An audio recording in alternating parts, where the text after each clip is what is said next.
जय श्री कृष्णा।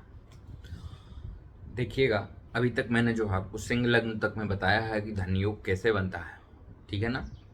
अभी मैं आपको बताऊंगा कन्या लग्न में धन योग कैसे बनेगा। और ये जुलाई अगस्त से शुरुआत होगी जो, तो एक साल तक कन्या लग्न में कब कब कहाँ कहाँ कैसे धन योग बनेगा ये भी बताने की मैं कोशिश करूंगा आपके लिए, ठीक है। आज बोर्ड की व्यवस्था नहीं है इसलिए यहाँ पर बता रहा हूँ, ठीक है, आप समझिएगा। सबसे पहले धन योग बनने के क्या ग्रह होते हैं कन्या लग्न में, उस बात को समझे हम, ठीक है। मानकर चलिए लग्न का स्वामी तो कन्या लग्न का स्वामी बुध है। ये जो 6 नंबर लिखा है ये कन्या लग्न है, इसका स्वामी बुध होता है, ठीक है।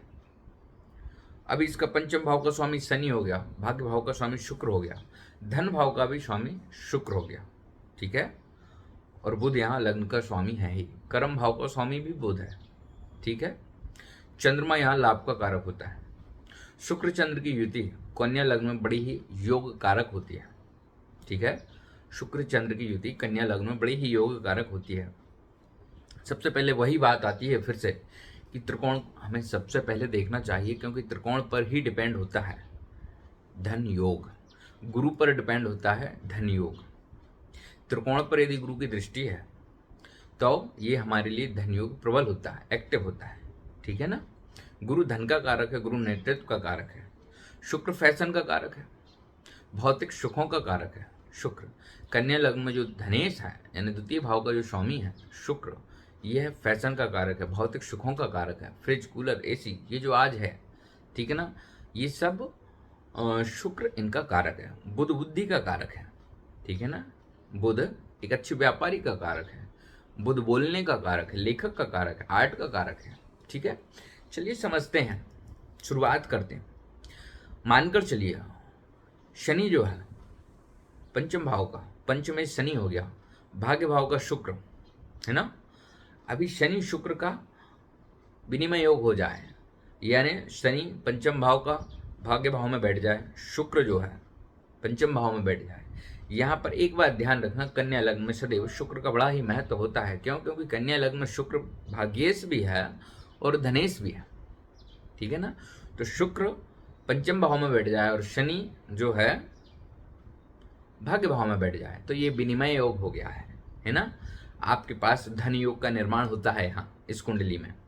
यदि शुक्र पंचम भाव में बैठा है और शनि लग्न में बैठ जाए तो स्ट्रगल जरूर रहेगा, लेकिन तो भी धन योग का निर्माण होता है।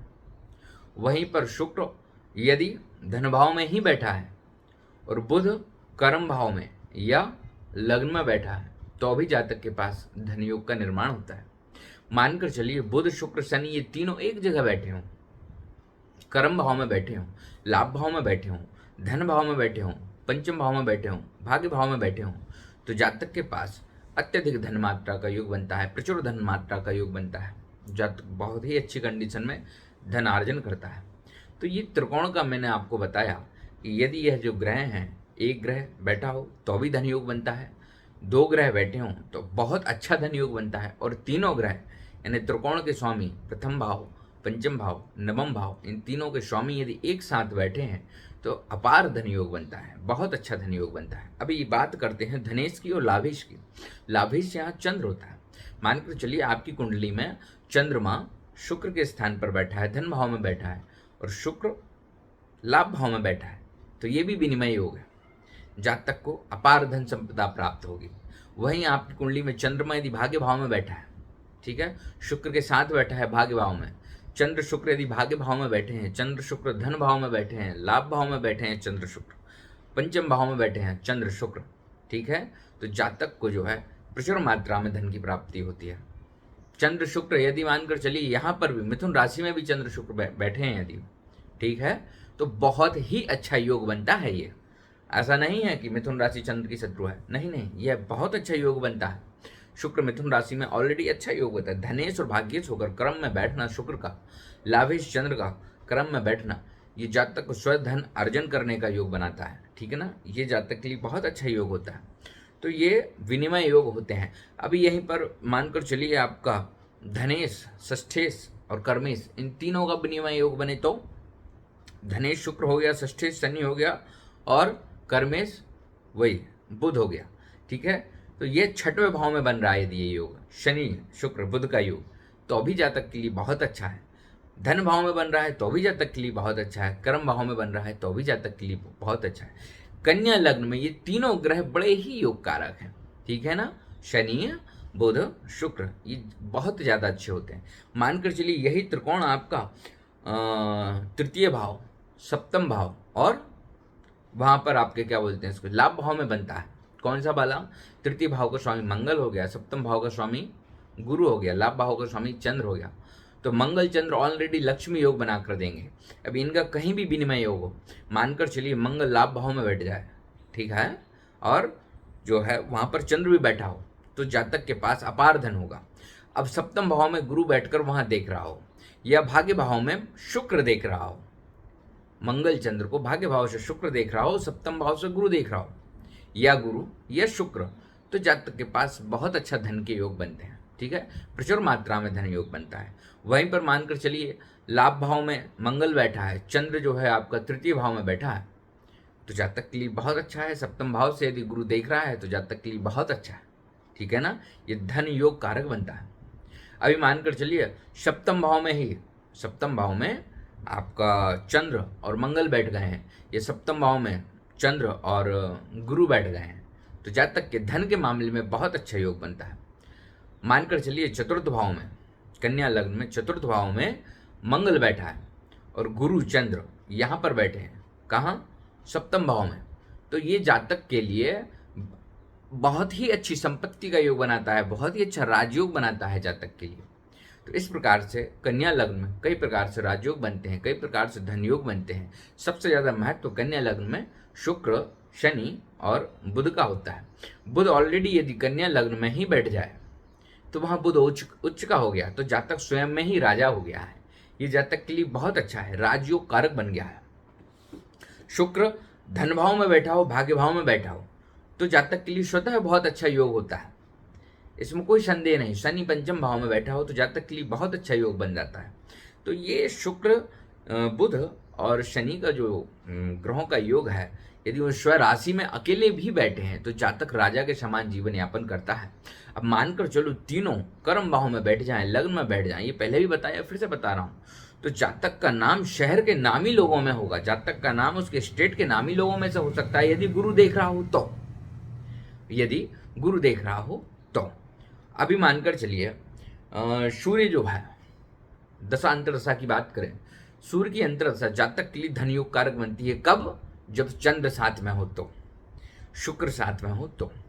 यदि लाभीश चंद्र सूर्य के साथ बैठा है तो सूर्य की दशा जातक को अत्यधिक धन देगी। धनेश शुक्र यदि सूर्य के साथ बैठा है तो जातक को सूर्य की दशा अत्यधिक धन देगी। लेकिन धनेश शुक्र में एक बात है कि सूर्य की महादशा में जब शुक्र की अंतरदशा आएगी तो उस समय जरूर धन की हानि होगी। बाकी सूर्य की महादशा में बहुत ही अच्छा लाभ होगा यदि शुक्र या चंद्र सूर्य के साथ युति बनाकर बैठे हैं तो। शुक्र की महादशा जातक के लिए लाभकारक सिद्ध होती है, चंद्र की महादशा जातक के लिए लाभकारक सिद्ध होती है, बुध की महादशा जातक के लिए लाभकारक सिद्ध होती है। जब चंद्र की अंतरदशा आती है तब जातक को नुकसान होता है, जब सूर्य की अंतरदशा आती है तब जातक को नुकसान होता है। इस प्रकार मंगल की अंतरदशा आती है तब जातक को नुकसान होती है, अन्यथा बुध की महादशा जातक के लिए बहुत ही लाभकारक होती है यदि इन स्थानों में बैठे हैं तो। अभी मानकर चलिए हम देखें कि अब ये तो मैंने आपको एस्ट्रोलॉजी क्लास के बारे में बताया, अब आप सीख रहे हैं कि नहीं उसका पता कैसे चलेगा?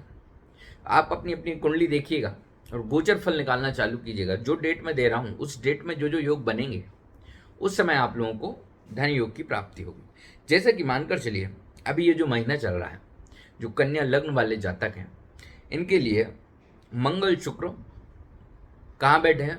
लाभ भाव में अभी गोचर कर रहे हैं। आज की डेट जैसे क्या हो गई 11 जून, ठीक है ना। 11 जून में मंगल शुक्र ऑलरेडी यहाँ पर बैठ रहे हैं, कहाँ पर? लाभ भाव में गोचर कर रहे हैं। तो धन के योग तो बन रहे हैं जातक को। अब गुरु अष्टम भाव में है, कन्या लग्न के हिसाब से गुरु जातक का अष्टम भाव में राहु के साथ है, ठीक है। तो जातक यदि गुरु को एक्टिव करे, राहु को डीएक्टिवेट करे, गुरु को एक्टिवेट करे तो जातक के इस महीने में ही, जुलाई के महीने में बड़े अच्छे योग बनेंगे। अगस्त के महीने में भी जातक के योग बनेंगे अच्छे, ठीक है। अगस्त के महीने में भी जातक के अच्छे योग बन रहे हैं। अभी और हम देखते हैं यहाँ पर, मानकर चलिए एक बहुत अच्छा योग, सुंदर योग बन रहा है आपके लिए सितंबर, अक्टूबर, दिसंबर में। अक्टूबर का जो महीना है ये भी आपके लिए बहुत ही योग कारक सिद्ध हो रहा है। अक्टूबर का महीना आपके लिए कन्या लग्न वाले जातकों के लिए बहुत अच्छा सूट हो रहा है। अक्टूबर के महीने में जो ग्रहों की युति हो रही है, देखिए अक्टूबर का महीना देखिएगा, अक्टूबर के महीने में बड़ा ही सुंदर योग बन रहा है। सूर्य बुधादित्य योग कन्या लग्न में एक्टिवेट हो रहा है। बुध यहाँ उच्च का हो जाएगा। जातक राजयोग बन रहा है जातक का, ठीक है। जातक के सभी कार्य सिद्ध होंगे, सभी कार्य पूर्ण होंगे। डिपेंड करता है कि आपकी दशा अंतरदशा कौन सी चल रही है, उस पर भी डिपेंड करता है। लग्न की जो गोचर बता रहे हैं उसके हिसाब से आपका जो है अक्टूबर का महीना आपके लिए राजयोग कारक है। आपके जो भी पेंडिंग वाले काम है ये पूरे काम यहाँ पूर्ण होंगे, ठीक है। राहु भी आपके अष्टम भाव से निकलने वाला है कन्या लग्न वाले जातकों के लिए, तो ये भी आपके लिए बहुत ही अच्छा समय रहेगा। इसके बाद जैसे हम और भी आगे चलते हैं, मानकर चलिए दिसंबर का महीना आप लेंगे यहाँ पर कन्या लग्न में, तो यहाँ पर शुक्र जो है तुला राशि में आ रहा है, यानी कि धन भाव में शुक्र आ रहा है। तो ये आपके लिए भाग्य धन भाव में आना जातक के लिए बहुत ही अच्छा योग बन रहा है ये। और सूर्य जो है चतुर्थ भाव में आ रहा है। ये संपत्ति से लेकर प्रॉपर्टी से लेकर रिलेटेड आपके जो भी कार्य पेंडिंग में पड़े थे या बाकी पड़े हैं इनको पूरा कराएगा। थोड़ा स्वास्थ्य की चिंता, ओवर थिंकिंग की बात जरूर रहेगी, लेकिन बाकी सब चीज़ों में आपका वर्चस्व बढ़ेगा, आपकी नेतृत्व क्षमता बहुत अच्छी रहेगी। तो क्यों? क्योंकि शुक्र वहाँ आपके धन भाव में गोचर करने जा रहा है। सूर्य यहाँ व्ययेश बाहरी होकर शुभ भाव में आ रहा है, ठीक है। तो आपको बाहर से सुख, बाहर के जो आपके काम थे ये भी पूरे होंगे। आपके प्रॉपर्टीज रिलेटेड जो भी काम है वो पेंडिंग में थे, जो अटके पड़े थे ये भी पूरे होंगे। और गुरु राहु का वो हो रहा है डीएक्टिवेट, यानी चांडाल योग जो आपके अष्टम भाव में बना था ये खत्म हो रहा है। इसलिए आपका जो है ये दिसंबर का महीना बहुत अच्छा आपके लिए जाने वाला है। अभी फरवरी का महीना आप देखिए, आपके लिए फरवरी 2024 देखिएगा, आपके लिए फरवरी 2024 यूनिक है, एक नंबर है। फरवरी मार्च दोनों ही आपके लिए अच्छे हैं। फरवरी बहुत ज़्यादा स्पेशल है। शुरुआत आपको जनवरी से ही दिख जाएगी, जनवरी से समथिंग 21 जनवरी के बाद से आपको शुरुआत दिख जाएगी। क्यों? क्योंकि आपकी कुंडली में बहुत ही शानदार योग बन रहे हैं। आपके पंचम भाव में काफ़ी सारे ग्रह एक्टिव हो रहे हैं पंचम भाव में, ठीक है। आपका बुध वहीं आ जाएगा, आपका मंगल वहीं आ जाएगा, आपका शुक्र वहीं आ जाएगा।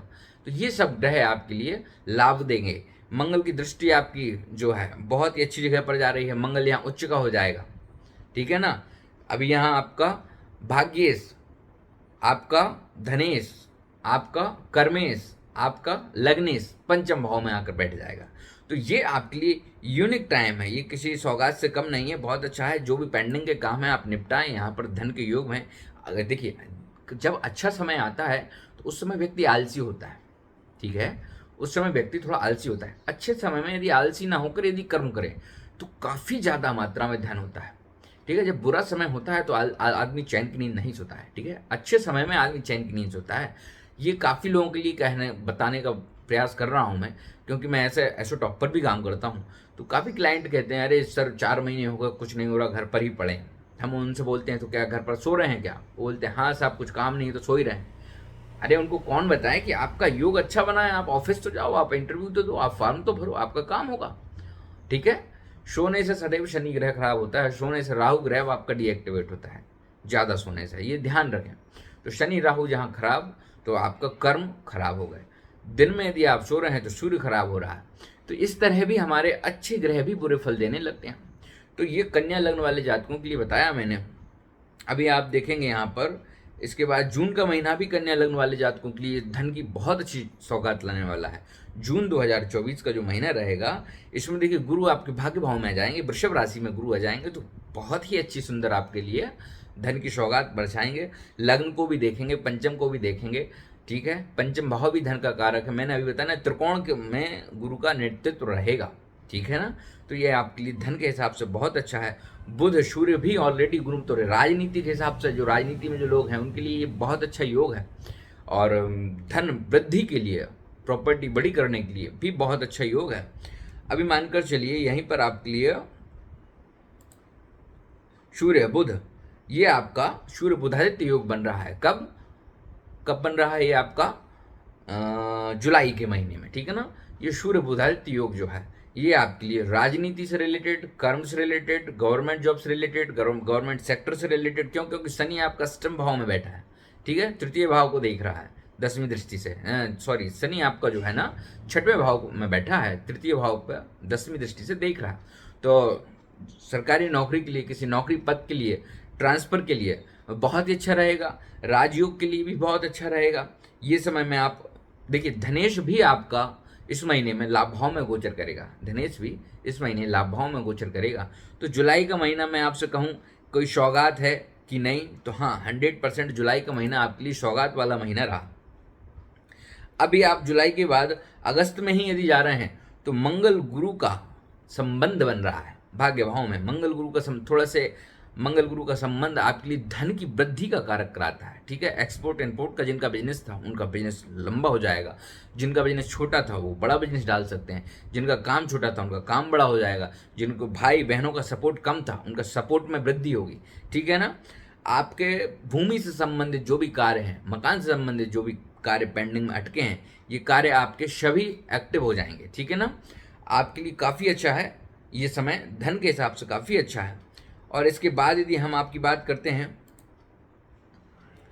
अगस्त की, यदि हम बात करें तो अगस्त का महीना उतना अच्छा आपका नहीं जाने वाला है थोड़ा सा। लेकिन वहीं पर यदि हम आपके सितंबर की यदि हम बात करते हैं तो सितंबर का महीना आपके लिए बहुत अच्छा है। धनेश जो है आपका लाभ भाव में, लग्न भाव में आने वाला है। धनेश लग्न भाव में आने वाला है और लग्नेश लाभ भाव में। ठीक है, तो सितंबर का महीना आपके लिए बहुत अच्छा रहेगा। आप ऐसा भी कह सकते हैं कि 20 अगस्त के बाद से ही आपका ये अच्छा समय हो जाएगा। सितंबर का महीना बहुत अच्छा है। धनेश का लग्न में बैठना और लग्नेश का कहाँ, लाभ भाव में बैठना, ये आपके लिए बहुत अच्छा है। यानी आप लग्नेश कर्मेश का लाभ भाव में बैठना, भाग्येश और धनेश का लग्न में बैठना, आपके ऊपर डिपेंड होना, ये आपके लिए धन योग कारक है। ये भी यूनिक समय है, किसी खास समय से कम नहीं है। अक्टूबर की यदि हम बात करते हैं आपके लिए तो अक्टूबर का महीना आपके लिए सबसे ज़्यादा यूनिक रहेगा 2024 का। ठीक है ना। अक्टूबर का महीना आपके लिए हर प्रकार से धन योग कराएगा, हर प्रकार से धन की वृद्धि कराएगा अक्टूबर का महीना। ठीक है, काफ़ी सारे ग्रह यहाँ पर आपके एक्टिवेट हो रहे हैं। थोड़ा सा आप मित्रों पर भी खर्च करेंगे, बाहरी यात्राएं भी करेंगे, तो घूमने फिरने के हिसाब से, जो कि बहुत अच्छा है। गुरु यहाँ पर बहुत अच्छा योग दे रहा है। मंगल आपके लिए यहाँ पर बहुत अच्छी सौगात दे रहा है। बुध, शुक्र, सूर्य ये आपके लिए बहुत अच्छे, केतु आपके लिए बहुत अच्छे दे रहा है। देखिए, कन्या लग्न वालों को भी ओवर थिंकिंग की शिकायत होगी। ठीक है ना, या होने लगी हो शायद। तो जिन कन्या लग्न वाले लोगों को, जातकों को ओवर थिंकिंग की शिकायत हो रही है, कृपया कुंडली दिखवाएं अपनी। इसके कुछ उपाय हैं जो कि मैं यहीं पर बता रहा हूँ। ओवर थिंकिंग के लिए सबसे अच्छा उपाय है चींटियों को आटा डालना, शक्कर वाला आटा चींटियों को ये डालना, ये ओवर थिंकिंग का सबसे अच्छा उपाय है। फिर भी ज़्यादा समस्या आ रही है तो आप कुंडली दिखवा सकते हैं। कुंडली देखिए, पहले भी बताया मैं कुंडली चार्ज ज़्यादा नहीं लेता, सिर्फ नाम, क्योंकि कुंडली देखने की दक्षिणा जरूरी है, इसलिए 501 रुपये में दक्षिणा लेता हूँ। ठीक है, आप लोग कुंडली दिखवा कर आपकी कुंडली दिखवा परीक्षण करवा सकते हैं। क्योंकि सप्तम में राहु है तो ये यहाँ पर दूसरी बातें आ रही हैं। थोड़ा मैरिज लाइफ में भी डिस्टर्बेंस हो रहा है, आएगा, तो ये सब चीज़ें बढ़ने वाली हैं। लेकिन धन के हिसाब से आपका समय मानकर चलिए, धन लक्ष्मी की अपार कृपा है। ठीक है ना। जय श्री कृष्णा। डिटेल में आपकी कुंडली समझने के लिए आप कुंडली जो है सेंड कर सकते हैं मेरी वेबसाइट पर, अपनी कुंडली का फॉर्म भर सकते हैं। जय श्री कृष्ण।